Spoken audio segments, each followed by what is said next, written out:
Micrófono abierto. De 2 más 2. Bueno, y hace un par de semanas estábamos viendo que el Bitcoin apuntaba casi que a los $80,000, al equivalente de los $80,000. Ha tenido un retroceso. ¿Qué está ocurriendo con este mundo de las criptomonedas en el mundo en general y en nuestro país? Y las preguntas se las hacemos a Alexis Lugo, a quien íbamos a tener. Ayer hicimos los contactos, Sí. pero ahora lo tenemos aquí en estudio, asesor en criptomoneda y minería digital. Alexis, bienvenido nuevamente que estés, incluso Gracias. aquí en estudio. Hola Andrés, gracias. Mira, y te hago la pregunta, ¿por qué el Bitcoin no llegó a los 80,000 que estábamos esperando? ¿Qué pasó allí? Bitcoin no llegó a los 80,000. Bueno, en primer lugar, saludando a toda esa gran audiencia que ustedes tienen. Gracias. Esa audiencia bonita que siempre está pendiente. Y fíjate lo siguiente, Bitcoin no llegó a los 80,000 porque no iba a llegar, no era el momento. La gente percibe que Ajá. tenemos que hubo un bull run, que es una carrera alcista, ¿sí? Una carrera ascendente del precio de Bitcoin. Y la verdad es que gracias a que los ETF, que son estos productos indexados, que siguen o que hacen el tracking del precio de Bitcoin, se metieron y tenían una carrera increíble de una compra de 3,000 Bitcoins por día, ¿sí? Eso hizo que Bitcoin subiera mucho de precio. Aparte de eso, trajo el halving, que es este fenómeno que les comenté la última vez. ¿Se que dio vine. o no se dio el halving? Sí, claro que se dio. Eso se dio. No importa lo que pase, cada 210,000 bloques, Bitcoin se divide por la mitad la recompensa de los mineros. Entonces hay varias cosas interesantes allí. Entonces la gente comenzó a comprar Bitcoin pensando que el halving de una vez en el bloque inmediatamente siguiente iba a subir de precio. Y eso no fue así. Okay, entonces todo esto es un ciclo, todos los ciclos son distintos, que el ciclo anterior haya tenido una subida estrepitosa, 3.500%, algo así, de subida no quiere decir que en este ciclo vaya a pasar lo mismo. Sin embargo, cumple con ciertos parámetros de mercado en los que son que, bueno, llegó el halving, la gente antes del halving comienza a comprar pensando que especulativamente se van a hacer ricos de la noche a la mañana, ¿sí? Esa es la realidad, pero con un activo digital como Bitcoin, esto no sucede.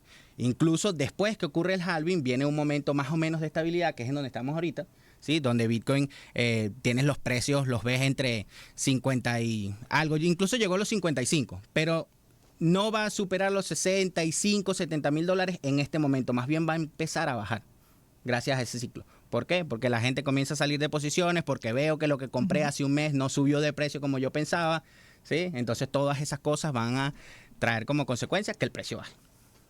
Recordemos que tenemos a Alexis Lugo, asesor de criptomoneda. Ahora, ¿qué esperar que pueda ocurrir en este semestre? En este semestre. O sea, a este semestre le queda un poco más de 2 meses, pero Sí. digamos, para lo que resta de año. Bitcoin va a bajar de precio.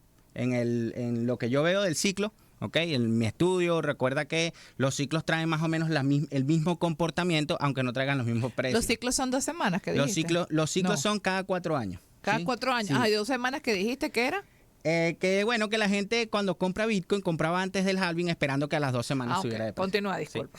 No te preocupes. Entonces, la realidad es que de aquí a junio, julio, el Bitcoin no va a subir de precio, más bien va a buscar atender a bajar, sobre todo porque hay otro fenómeno que va a ocurrir, y es que los mineros, gracias a que tienen la misma infraestructura, los mismos costos operativos, los mismos costos de personal, etcétera, están ahora percibiendo la mitad de lo que percibían. Entonces los mineros necesariamente en algún punto van a tener que vender su holding para poder suplir en algún momento su operación. Claro, esto ocurre más que todo con los mineros que, digamos, entraron del 2020 en adelante, porque los que ya tienen varios ciclos ya conocen cómo es el rodeo, ¿no? Ya saben cómo sortear la cuestión, pero siempre venden al principio del ciclo porque hay que estabilizarse de una u otra forma. Entonces, allí es en donde va a venir los ETFs, estas empresas gigantescas y MicroStrategy, a comprar muchísimos Bitcoin, y la cuestión sería en cómo los compran, si los compran por encima de la mesa, fuera de los exchange, para que el precio no fluctúe tanto, pero necesariamente eso va a ocurrir. Y mira, es sumamente interesante, ¿no? ¿Crees que en este periodo que ha habido esa fluctuación hacia el alza del Bitcoin, Sí. Ha captado más adeptos? ¿Han incrementado las operaciones? Sí, definitivamente sí, porque mucha gente entra por especulación más que todo, ¿ok? Y como, bueno, no tienes que comprar un Bitcoin para ingresar dentro del mercado, sino que puedes entrar con cualquier fracción de Bitcoin, entonces mucha gente empieza a entrar.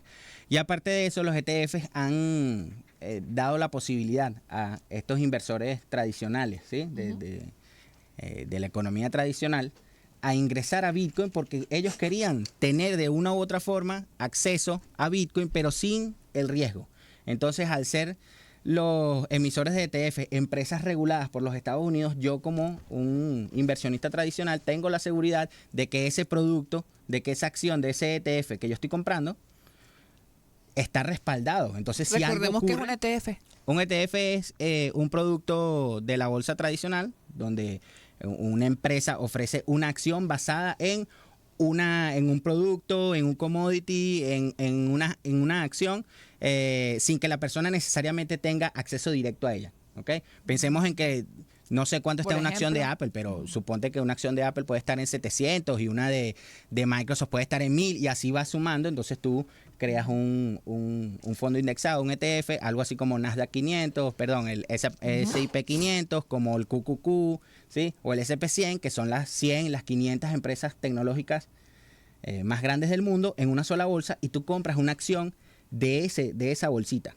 ¿Okay? Entonces no necesariamente estás comprando una acción de Apple o una acción de Microsoft, pero estás expuesto de una u otra forma a ellos. Entonces es lo mismo con Bitcoin, ¿sí? Estas empresas ofrecieron este producto donde siempre están verificando el precio de Bitcoin y el producto fluctúa según el precio de Bitcoin, pero el inversionista tradicional tiene la seguridad de que lo que invirtió está respaldado porque estas empresas son tradicionales y están bien vigiladas por la Security Exchange Commission de Estados Unidos. Alexis, ahorita que mencionas justamente a la SEC, a la Comisión de Valores de los Estados Unidos, ¿hasta qué punto ha ido avanzando el tema de la regulación del mundo de las criptomonedas? Y te hago la pregunta, porque cuando nosotros comenzamos ya vamos a tener 4 años al aire, Sí. y yo no me acuerdo si contigo, pero con varias de las personas que impulsaban y son conocedoras de este mundo de las cripto, justamente elogiaban como un punto de las cripto el no tener regulaciones, el poder escapar y que en cierta manera uno lo ve sobre todo con ciertas transacciones, ejemplo, frente a los costos que implica una transacción Sí. en divisa de una moneda a otra. Conozco miles de venezolanos que viven en España y a través del Bitcoin no solamente está el tema de la rapidez, sino el tema de los costos prácticamente cero que Sí. tiene, y básicamente es el tema de en cuánto está en el mercado una de estas criptos, empezando por Bitcoin. Entonces, ¿hasta qué punto puede avanzarse en esa regulación o se ha avanzado? Se ha avanzado mucho con la regulación. Actualmente Europa es uno de los que va más avanzado en cuanto a esto con lo de la ley MiCA. ¿Sí? Lo de, ¿Qué implica esa ley MiCA? La ley MiCA implica privacidad, seguridad de las transacciones con los usuarios, ¿Y manejo esa de rige información. para todos los países que conforman la Unión Europea? Sí, sí, rige para todos los países que conforman la Unión Europea. Sin embargo, yo particularmente yo estoy del lado pro regulación, ¿ok? Lo único que digo es que la regulación debe ser permisiva o debe ser amigable con respecto al ecosistema, con respecto al mercado y todo esto, ¿sí? Si no es amigable, si no es así, entonces, bueno, vamos a tener un retroceso con respecto a lo que son las criptomonedas. Pero la regulación ha avanzado muchísimo, a tal punto, bueno, de que en España se están pagando impuestos con respecto a todo lo que es el uso de Bitcoin. Si es verdad lo de las comisiones de envíos, porque, bueno, tienes servicios que son muy caros, terminas perdiendo 15, 20% de lo que te mandan en remesas. Absolutamente. Y hacerlo a través Sobre de todo criptomonedas. en ese caso particular y sobre todo con Europa, de las remesas es impresionante. Sí. Sí, la verdad es que sí. Entonces, si lo llevamos al ejemplo aquí de Venezuela, una de las mejores formas, de las más rápidas, es enviar criptos. ¿Sí? Bien sea que envíes Bitcoin, bien sea que envíes USDT, que es este dólar estable 1 a 1, sí, que les he comentado bastante, que se usa muchísimo aquí en Venezuela. Esas son las dos monedas que se usan extendidamente Binance. aquí. Sí, a través de Binance. Binance. A través de Binance. Es bastante efectivo. Sí. Entonces, sí es verdad, yo soy pro regulación. Si no tenemos regulación, entonces no vamos a tener una verdadera adopción masiva. ¿Y qué ha hecho Estados Unidos en ese sentido? Bueno, lo que pasa es que Estados Unidos buscando siempre tratar de controlar todo lo que tenga que ver con finanzas. La SEC es bastante restrictiva con respecto a ciertas cosas que se pueden hacer. Sin embargo, ha habido algunas decisiones ahí que las hemos conversado contigo que han dinamizado enormemente y que no se esperaban. Sí, claro, los ETF son uno, ¿sí? Y ya van a sacar otro ETF, o están a punto de decir si lo aprueban o no, que seguramente lo van a aprobar, que es de la segunda criptomoneda más grande del mercado, que es Ethereum, ¿sí? Que, bueno, Ethereum sí está clasificado como un valor porque, bueno, es una empresa privada la que está detrás de él. Los tokens que se emiten a través de esa red es básicamente como si fuera dinero privado. Entonces, tiene otro tipo de regulaciones con respecto a Bitcoin, ¿sí? Entonces, ellos están en ese proceso de validar si aceptan o no los ETF. Pero una vez que los acepten, que sea aprobado, bueno, va a pasar lo mismo que Bitcoin, una carrera alcista y una dinamización del mercado gigantesca. La posibilidad de que los estados puedan utilizar este tipo de criptomonedas para también tener mayor posibilidad, quizás nuestro estado que tiene ciertas limitaciones financieras, ¿no? Sí, bueno, totalmente.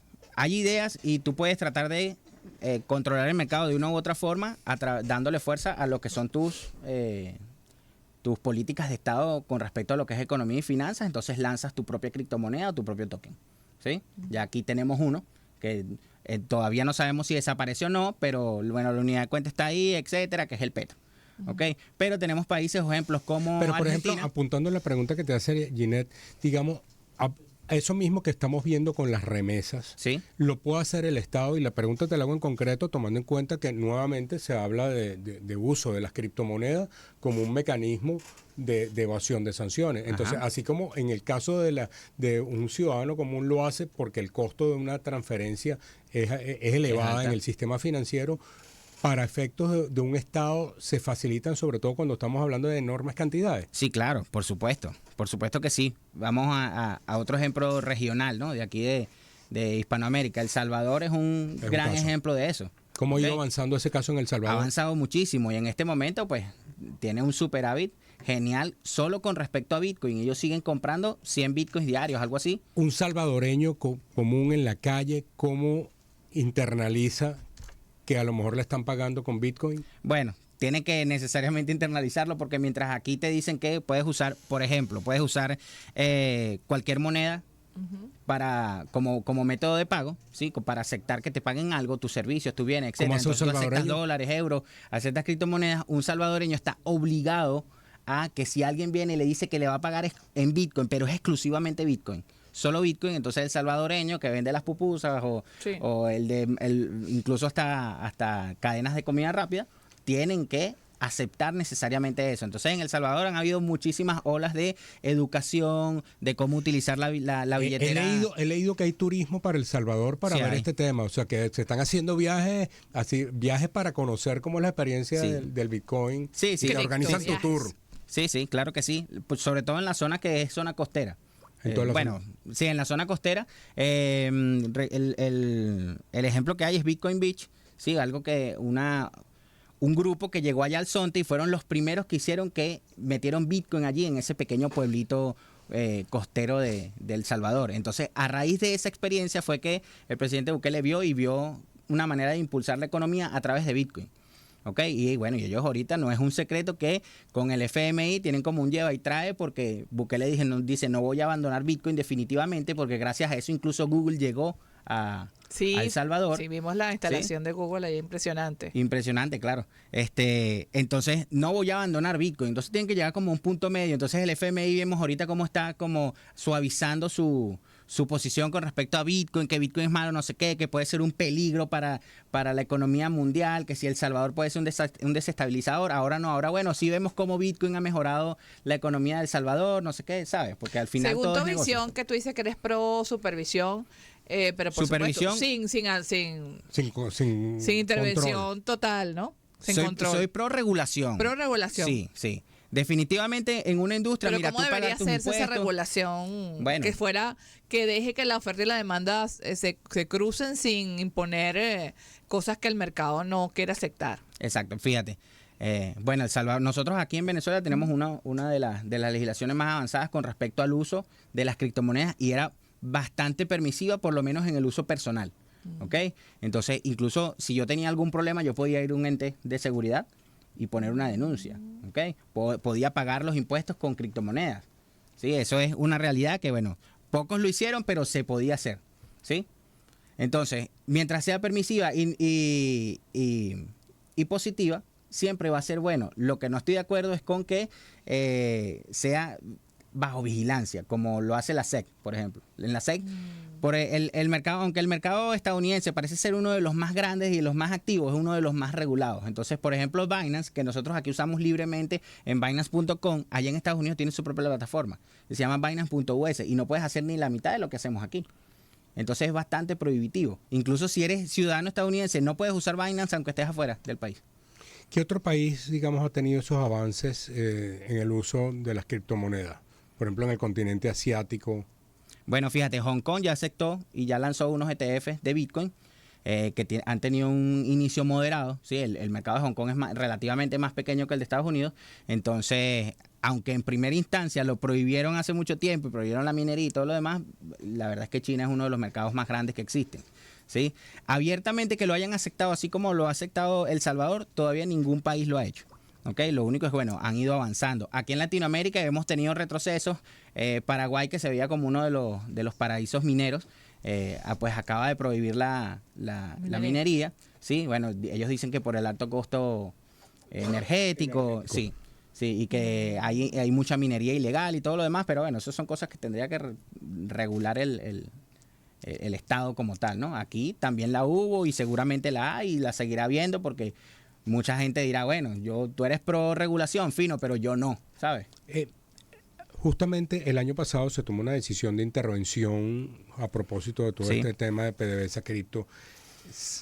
Digamos, no sabemos qué va a pasar finalmente, si se va a desaparecer o no la superintendencia, si va a seguir el proceso de intervención, si lo va a absorber algún ente oficial. ¿Hace falta, digamos, para la operación del sistema como tal y para tener una supervisión que se resuelva este tema de la intervención? Sí, definitivamente tiene que resolverse el tema porque es algo que le ha hecho mucho daño al ecosistema aquí en Venezuela. ¿Okay? Y voy a utilizar la palabra ecosistema porque ya yo estaba empezado a utilizar la palabra sector. Porque este es un sector muy grande donde, por lo menos en la minería legal y minería legítima, da puestos de trabajo directos e indirectos, consume directamente de los servicios del Estado, o sea, se pagan impuestos, todas las cosas que como una empresa normal, porque igual tienes que crear tu empresa. Entonces, viéndolo desde ese punto de vista, sí necesitamos que ese tema se resuelva.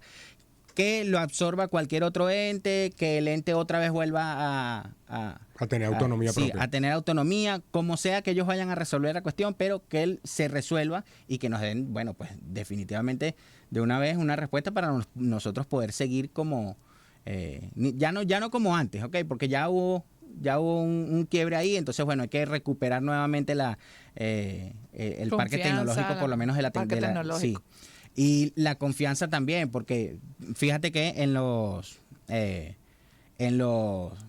rankings mundiales pasamos de ser el tercero o cuarto en intercambio de criptomonedas a ser el 35, 37. Bajamos muchísimo por este tema. Sí, la gente tiene miedo de ser que usa criptomonedas, etcétera, aunque en ninguna parte está penado. Ahorita lo que no puedes hacer es minar ya y es por una prohibición administrativa. ¿Esa prohibición administrativa qué organismo la tomó? La Sunacrip. La propia Sunacrip. La propia Sunacrip dijo, mira, hay un problema, tienen que parar la minería y ya está. Entonces, por ahora todas esas licencias están suspendidas. ¿Sí? Pero en ninguna parte no se ha derogado ninguna ley, no se ha lanzado ninguna gaceta oficial que tumbe la anterior ni nada. Entonces necesariamente tenemos que resolver, o se tiene que resolver este problema porque es muy importante. Nosotros éramos bandera, o sea, mucho de lo que se está haciendo, por ejemplo, en El Salvador, partió de aquí. En Centroamérica se está haciendo muchísimas cosas buenas con las criptomonedas, en Costa Rica, en Nicaragua, en Honduras, ¿sabes? Se están haciendo muchísimas cosas muy buenas, replicando de una u otra forma las cosas que han hecho en el país que tienen más cercano, que es El Salvador.